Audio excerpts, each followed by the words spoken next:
Um, the power of being received totally with love by the Father in spite of our wretchedness.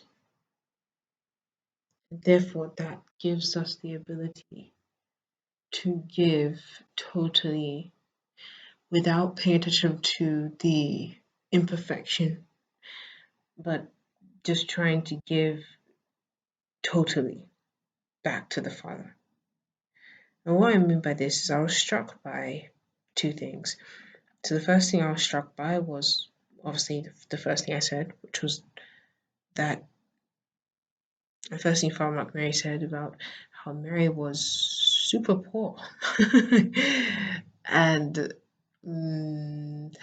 I think about how, but even so, when you think about the Magnificat from that perspective, like that was a bold prayer.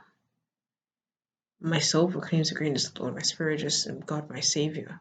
For he has looked at the handliness he has looked at the lowliness of his handmaiden. From henceforth, all generations will call me blessed. Like, bruh. And she was poor. And I think if you think about it from the perspective of the world, that's crazy. The world says, like, it's only when you have money and you have success that you can be saying those kind of things, talking about legacy. You know what I'm saying? But she was talking about legacy because of what God's will had planned for her, because of what God was going to do through her. That all generations will call her blessed because of it. And I think that's what's so striking about when we detach from the world, like when we let God be the deciding factor in who we are and what we say and how we think, because then it really becomes a thing of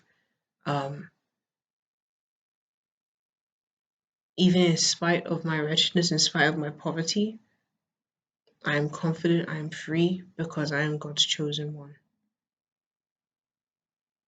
And that's enough for me, and I have confidence in that. And I know that's going to take me to great places. Heck, that's going to take me all the way to heaven. you know? Um, and just that's why I really love the Chinese imagery of heaven, because that's what, like, if we really think about heaven as like the place where the Jade Emperor stays. Like you have the normal earthly emperor, but then you have the Jade Emperor, and he rules over the heavens and the earth, and he lives in the heavens. That palace is above the earthly palaces and above the earthly kings.